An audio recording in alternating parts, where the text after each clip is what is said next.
আসসালামু আলাইকুম এভরিওয়ান। আজকের ভূমিকম্পে টের পাইছেন কে কে? এই কথাটা বলাটা ভুল হইব, কারণ ঢাকায় যারা আছি তারা সবাই টের পাইছি।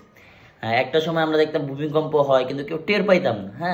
বুঝতাম না, ঘুমের তুইটা দেখলাম ভূমিকম্প হয়ে গেছে বা শুনতাম যে ভূমিকম্প হয়েছে।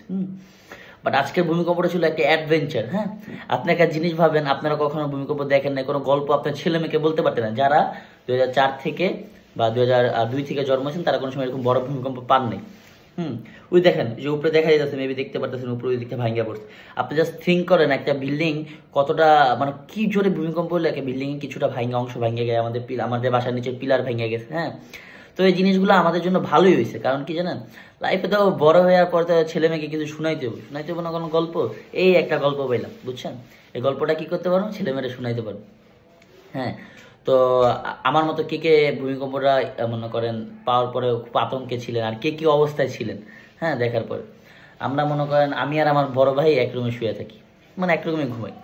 আমার বড় ভাই বিয়ে করে নাই। তো আমি আর আমার বড় ভাই ছিলাম। দেন হয়েছে কি, মানে খাট খুব লড়তেছে। দেন আমি ভাবছি কি যে খাট লড়তেছে, মেবি ভাইয়াকে বোবা ভূতে ধরছে। বোবা ভূতে হয়তো বা আপনারা জানেন, বোবা ভূতে ধরলে মানুষ নাড়াচাড়া করে। আমি ভাবছি আমি ভাইয়াকে ধরছি, এখন ভাইয়া তো ঘুমাইতেছে, তো লড়তেছে কেন?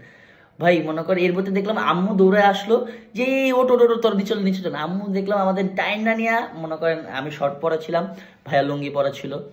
এটা নিয়ে নগদে নামিয়ে গেছে, মনে করেন এই খালি গায়ে, মানে একটা হজবরল অবস্থা। বাসাতে দেখি নিচেতে, মানে বাসার উপর সবাই নামতেছে দৌড়ে দৌড়ে, আর তো বিল্ডিং কাঁপতেছে। ভাই মানে লাইফে এমন ভয় আর এরকম মনে করেন একটা সিচুয়েশন কখনো দেখি নেবে, কখনো না।